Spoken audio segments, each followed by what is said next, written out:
You ask Tiger to solve. This deals with linear equations with one unknown.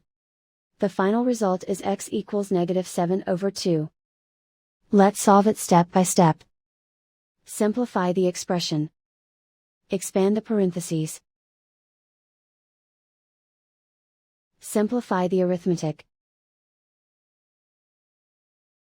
Group like terms. Combine like terms. Group all constants on the right side of the equation. Add 7 to both sides. Simplify the arithmetic.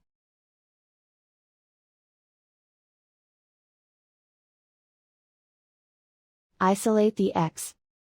Divide both sides by -2. Cancel out the negatives. Simplify the fraction. Move the negative sign from the denominator to the numerator. And so the final result is x equals -7/2.